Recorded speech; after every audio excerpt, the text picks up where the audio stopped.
Apakah kalian adalah tipe orang yang selalu berkata ya kepada orang lain?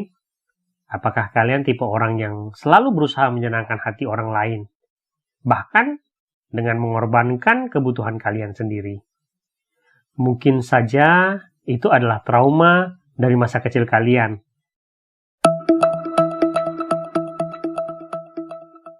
Halo guys, selamat datang kembali ke channel ini. Ini adalah video ketiga yang membahas tentang respon dari trauma masa kecil. Ya, di video yang pertama dan kedua kita sudah membahas apa itu trauma dari masa kecil, dan yang di video pertama kita sudah membahas tentang respon fight, ya, di mana seseorang akhirnya menjadi seseorang yang mementingkan dirinya sendiri.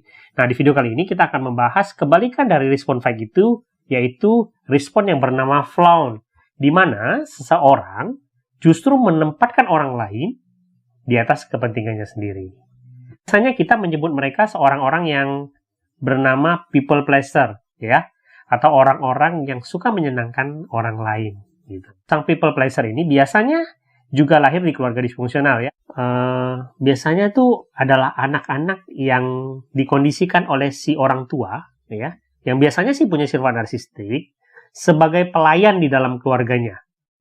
Jadi secara umum kita bisa melihat mereka ini adalah pribadi yang biasanya adalah anak-anak penurut, ya, di keluarganya gitu. Anak-anak penurut, anak-anak yang dikondisikan oleh si orang tua untuk menjadi pelayan di keluarga itu, gitu ya. Pelayan anggota keluarga yang lain, terutama untuk melayani orang tuanya, gitu ya. Mereka dari kecil sudah ditanamkan bahwa mereka ini, bila mereka ingin menjadi anak baik, mereka harus menuruti semua keinginan orang tuanya, gitu ya, bahwa kepentingan orang tuanya, gitu, apapun yang dikatakan orang tuanya itu di atas kepentingan mereka sendiri. Nah, ketika mereka tumbuh, terbentuklah keyakinan di alam bawah sadar mereka bahwa ketika kamu mau mencapai tujuan hidupmu, ya, kamu harus menyenangkan orang lain. Bahkan menyenangkan orang lain dengan mengorbankan dirimu sendiri, hak-hakmu, gitu ya, bahkan mungkin privasimu sendiri, gitu. Jadi ciri-cirinya adalah ketika mereka ini di masyarakat, biasanya mereka dikenal sebagai orang yang orang baik, ya, orang yang selalu siap membantu orang lain, orang yang tidak punya ego, orang yang selalu berkata iya untuk membantu orang lain, orang yang tidak pernah mau berkonflik, orang yang selalu berkata iya untuk semua keputusan.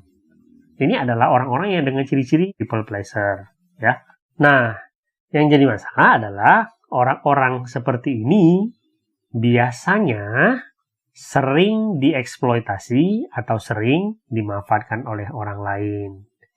Nah, mereka juga sering dicap sebagai orang yang pelin-pelan, tidak punya pendirian, gitu ya, tidak mandiri, gitu. Ketika mereka mengambil keputusan-keputusan dalam hidup mereka, sering sekali mereka tidak punya pendapat sendiri, sehingga mereka bergantung kepada pendapat orang lain. Kalau kalian merasa bahwa ciri-ciri ini adalah ciri-ciri kalian ketika menjalani hidup, gitu ya, apa yang bisa kalian lakukan dengan trauma ini, gitu ya? Mulai menyadari bahwa mengorbankan diri sendiri adalah harga yang sangat mahal untuk kita korbankan di dalam hidup. Yang kedua, mulailah mengganti kebiasaan untuk menyenangkan orang lain dan gantilah dengan kebiasaan untuk menyenangkan dirimu sendiri. Yang ketiga, kurangilah kebiasaanmu untuk mengkritik dirimu sendiri. Dan yang keempat, mulailah belajar untuk menghargai dirimu sendiri. Yang kelima, belajarlah untuk mengenali emosi-emosi yang ada di dalam dirimu.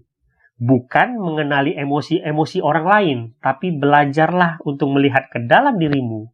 Belajar untuk mengetahui emosi-emosi apa yang kamu punya, dan belajarlah untuk mengekspresikan dirimu. Karena Seorang dengan tipe Flown ini punya kebiasaan untuk memendam emosi mereka sendiri dan lebih mementingkan emosi orang lain. Dan yang terakhir, sadarilah bahwa kita tidak mungkin setuju dengan semua orang di muka bumi ini. Mulailah belajar untuk bersikap tegas dan tidak selalu harus setuju dengan orang lain.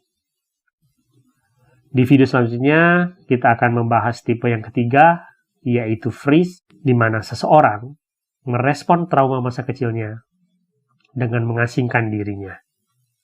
Sampai jumpa.